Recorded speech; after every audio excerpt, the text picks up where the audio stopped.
ngintip urang si Aki teh nyengrepan keler teh dibungkus aku karemong carang nah teh ayeuna ieu si Aki pasti rek barang bere ka urang kitu tak urang teh langsung teh ketrokna panto ketrok teh launan.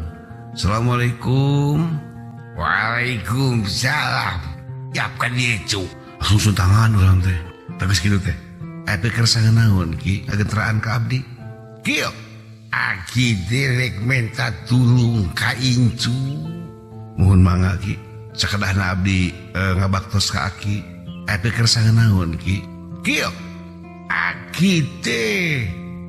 di umur 20 tahun ngabogaan cita-cita anu can kahontal tepi ka ayeuna sumun ki Aki teh ngagunuk-gunuk di umur 20 tahun tepi ka ayeuna hate geder euy keber hate ieu waktu harita mana teh geus umur 88 tahun 90 tahun atuh Joy ngagunuk-gunuk lagi emas cek hate urang tah geber hate urang teh sumuhun ki sayak tosna pikir saya naon atuh Aki teh kieu di poe kapoe di minggu kami di bulan ka bulan di tahun ka tahun di winu ka winu tepi ka ayeuna can kahontal hiji-hiji na darah daging Aki nu dipercaya iwah di maneh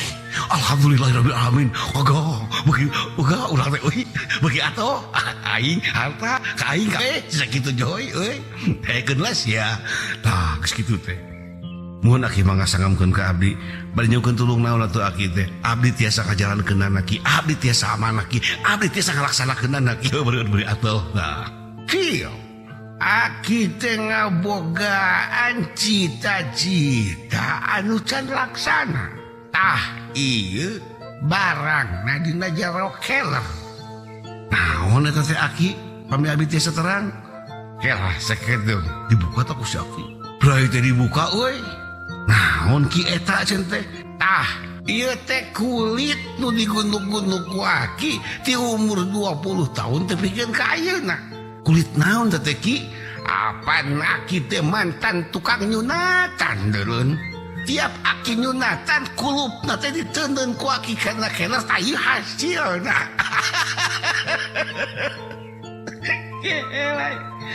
lemah langsung aing euy cuy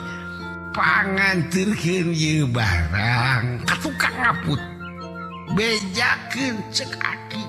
Aki hayang nyieun rompi anu alus tah ieu barangna dina jero keler jing anturkeun ka tukang ngaput urang bari kajadan pira waktu Aki rek nyieun rompi tina kulit kitu ai ieu teh harta den ku Aki sorangan mah ngojlik teh ini teh arah